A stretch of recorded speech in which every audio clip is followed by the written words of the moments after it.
It begins with one man who dreams of doing something that has never been done before. To produce a car that goes safely supersonic, it's the greatest element of the land speed record I think there ever could be.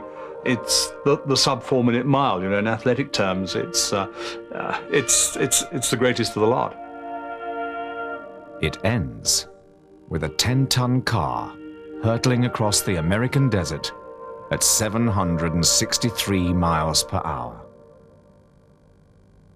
It's traveling faster than its own sound, in almost total silence.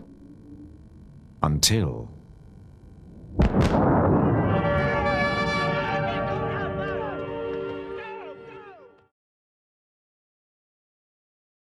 It's 9 a.m. on the morning of Wednesday, the 15th of October, 1997. It's a fine day, and the temperature is about 4 degrees centigrade. The car has already done 3 supersonic test runs, and the aim today is to do 2 supersonic runs within 1 hour to set the world's first supersonic land speed record. The run will start very slowly. Too much power at slow speed, and the engines will literally suck the desert surface into the intakes.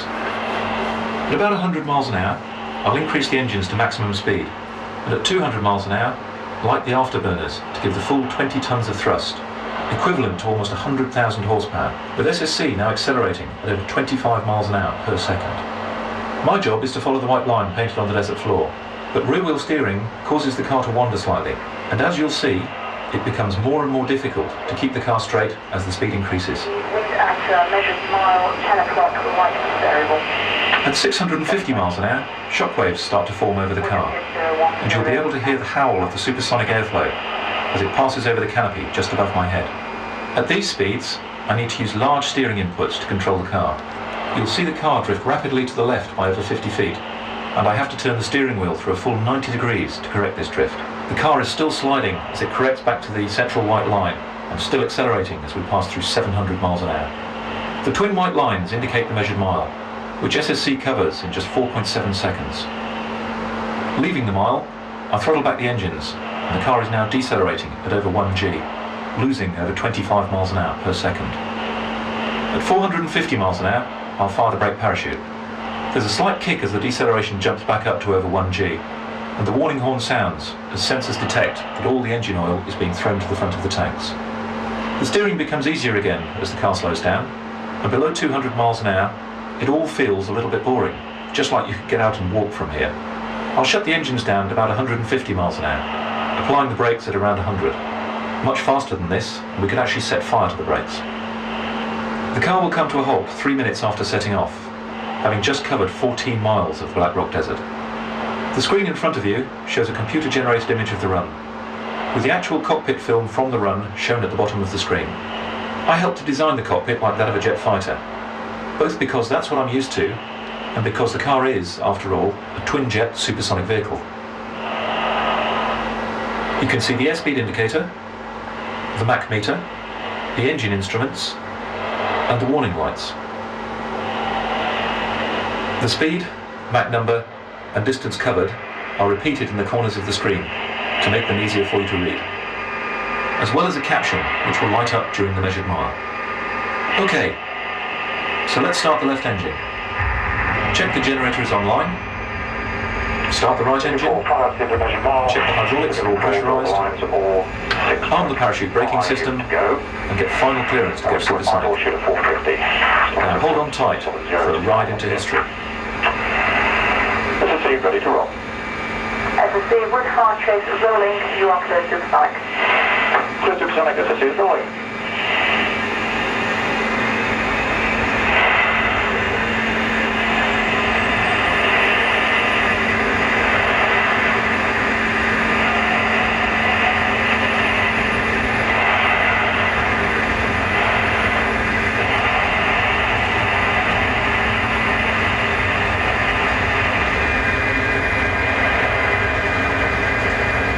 Nicely, you accept looking for 80. Right on the toes, left on the toes.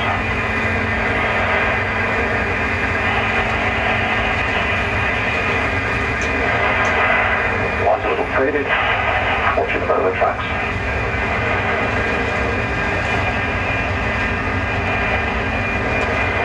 So we're looking for that.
successfully done it. Everything is going to be wonderful.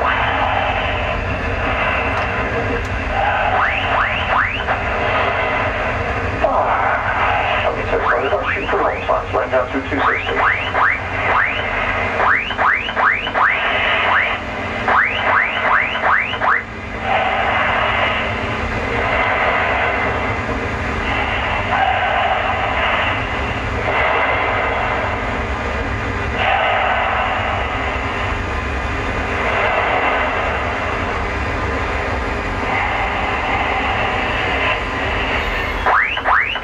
Shut down, that's a good one.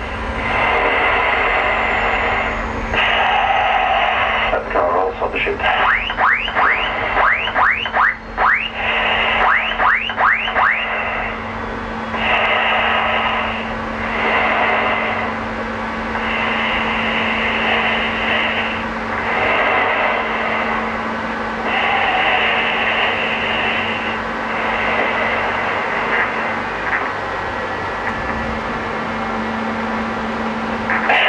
The car is stopped, mile 13.5. SC copied. At physical station standby, SSC has stopped, mile 13.5. SC has stopped.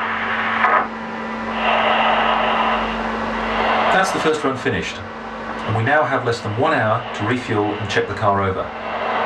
Remember, we have to do 2 runs within 1 hour to set a new world land speed record.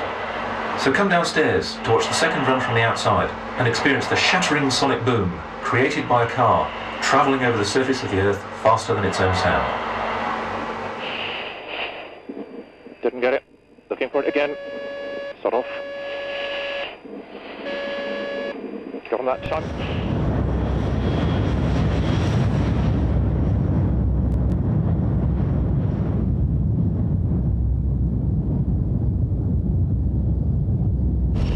Now looking for Max.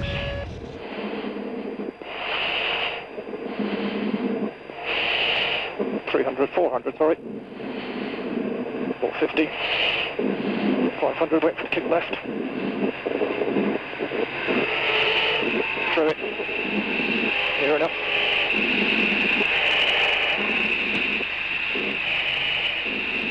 .700. I would say that was fast. Shoot 2. Recycle. Shoot 1. Shoot 2. Engines off at 400.